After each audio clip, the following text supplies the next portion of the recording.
Doctor, ya está en vigencia esta ley penal empresaria. Sintéticamente, ¿en qué consiste? Bueno, voy a tener que darle, si me dan un minutito, para explicarles un poco el marco en el que surge esta ley penal empresarial. Esta, en realidad, es una ley penal que responsabiliza a las personas jurídicas frente a ciertos delitos, que son los delitos que mediáticamente se conocen como delitos contra la corrupción, pero en realidad son los delitos que nosotros conocemos contra la administración pública, digamos, ¿no? Entonces, nuestro sistema legal, esta nueva ley, que entró en vigencia el 1 de marzo de este año, lo que hace es trabajar con un número clausus de delitos, un número limitado de delitos.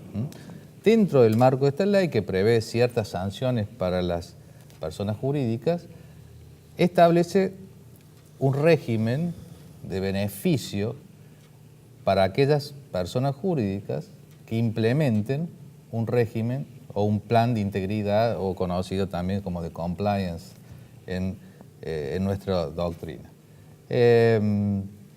Por otra parte, esta misma ley establece también el sistema sancionatorio, por cierto, que básicamente, por supuesto, no es las clásicas penas del derecho penal, que es la pena privativa de libertad, sino que trabaja con un sistema de penas que va desde la multa, importantes multas de 2 a 5 veces el beneficio obtenido por el delito, hasta clausura del establecimiento,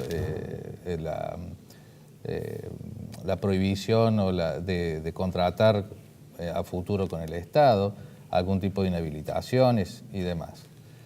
Pero lo interesante, y un poco el motivo de mi presencia acá, es hablar un poco de estos planes de integridad, o este camino hacia la transparencia que deben transcurrir las empresas. Porque en definitiva la ley le permitiría a las empresas que quieren cubrirse ante eventualidades de este tipo, puedan informar antes a la justicia.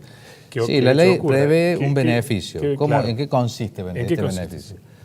La ley dice que aquellas personas jurídicas que tengan dentro de su estructura un plan de integridad y detecten la comisión de un delito y que la noticia criminis de este delito lo pongan en consideración de la justicia y a su vez devuelvan el producido por ese delito, se pueden llegar a ver favorecidos con la eximición de la responsabilidad penal a esa persona jurídica, que puede ser muy importante, porque yo les voy a decir que una multa de 2 a 5 veces el perjuicio... Con las sumas millonarias de la obra pública. Estamos presenciando las sumas millonarias que están dando vuelta y es un montón de plata, y que eso puede traer aparejado incluso frente a la actuación de la justicia penal en estos casos, un deterioro de una actividad empresarial, digamos, ¿no? Con todas las consecuencias laborales y que eso acarrea, ¿no? Puede terminar en una pérdida de fuentes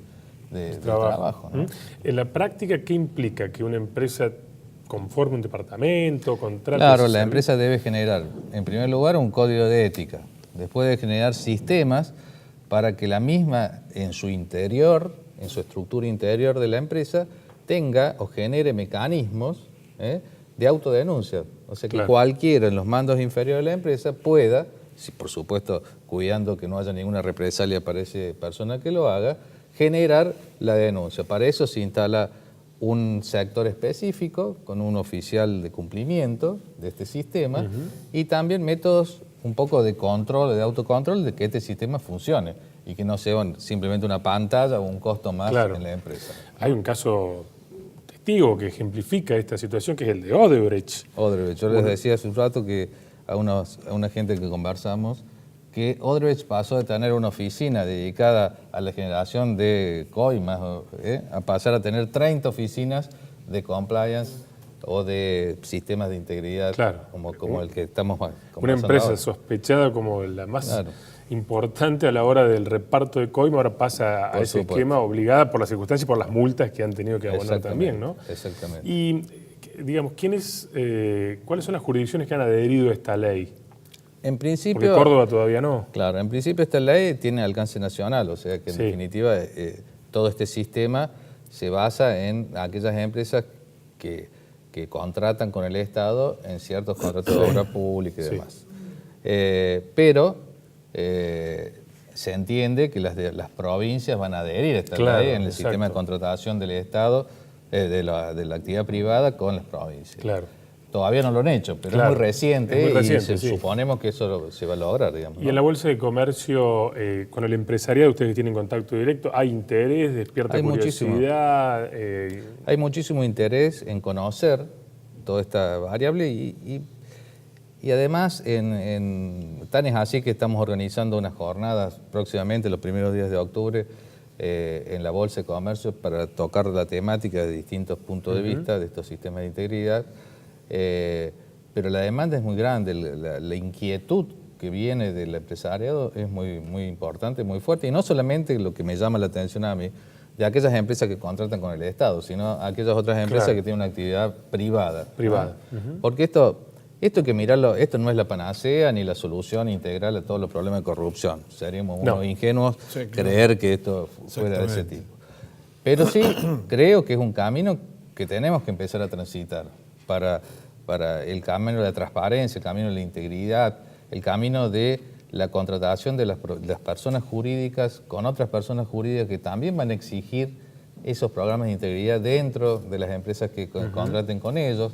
Y eso va generando, digamos, un sistema de control que, bueno, producirá a la larga, y ojalá que no solo veamos, un cambio cultural en los distintos actores sociales en Argentina, ¿no? Lo que pasa es que implica necesariamente una actitud en ese sentido, tanto del ente público como el empresario. Acá estamos hablando del ámbito empresario, pero necesita una decisión política esto. Por supuesto que necesita y una voluntad política de llevarlo adelante, claro, y de someterse a las consecuencias un poco que esto implica, ¿no? ¿Esto implicaría una estructura de costos alta para la empresa o...? No, yo creo que, digamos, todavía no, en Argentina todavía no lo tenemos, nuevo, sí. Es muy novedoso el tema, pero no creo que signifique una estructura de costos tan grande. Y yo prefiero hablar de que a la larga estos sistemas de integridad van a ser una inversión para las empresas, porque van a generar o van a lograr que las empresas puedan obtener nuevos mercados que exigen este tipo de sistemas dentro de las empresas que contratan con ellos. Entonces, hay que mirarlos desde ese punto de vista. Digamos, ¿no? Yo creo, doctor, también que en última instancia va en protección del socio, por que supuesto. No tiene acceso a la administración. Por supuesto, los verdaderos dueños de la sociedad. Que son los verdaderos dueños que por ahí se enteran por un procedimiento policial o por el diario de que los directivos hacían dineros no declarados en el balance. Exactamente. O sea que también va en beneficio de la masa de socios. Exactamente. Está bien. Sí, y esto podría trasladarse de una empresa más grande a su vez proveedoras más chicas, tal vez. Claro, por eso las empresas más grandes, que son las que primero supuestamente van a instaurar este tipo de sistemas, a la larga van a empezar a exigir a sus proveedores que ellos mismos también tengan estos sistemas de integridad o estos sistemas de compliance, con lo cual va a generar un efecto cadena, digamos, claro, no solamente en la contratación con la empresa pública, sino a su vez con las contrataciones entre privados, ¿no? Y aprovechando su rol como abogado y conociendo este tema, ¿qué opinión tiene con respecto a las empresas que hoy están sospechadas de casos de corrupción y que algunas de ellas tienen hasta sus CEOs presos, pero siguen siendo proveedoras del Estado? ¿Qué debería ocurrir en esos casos? Bueno. Una pregunta no es fácil, pero... Es una pregunta bastante complicada y creo que debe estar en la cabeza de los funcionarios públicos qué hacer en estas circunstancias. A mí me gustaría poner un poquito el marco de esto, ¿no? En primer lugar, tenemos que tener claro que todavía, hasta donde yo sé, no hay condenados, claro, con lo cual a todos les rige el principio de inocencia que surge de nuestra Constitución, el artículo 18.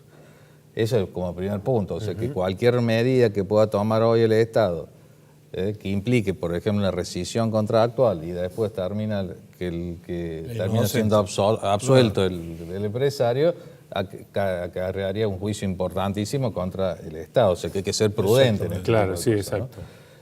Y después, bueno, será la voluntad política qué hacer con esto, ¿no? Bueno, hay distintas posibilidades en nuestro derecho, en nuestro sistema jurídico. Uno es la rescisión de estos contratos que han sido obtenidos mediante fraude. Pero bueno, habrá que esperar un poquito más, me parece, para eso. Usted hablaba recién de un cambio cultural, y los cambios culturales llevan tiempo.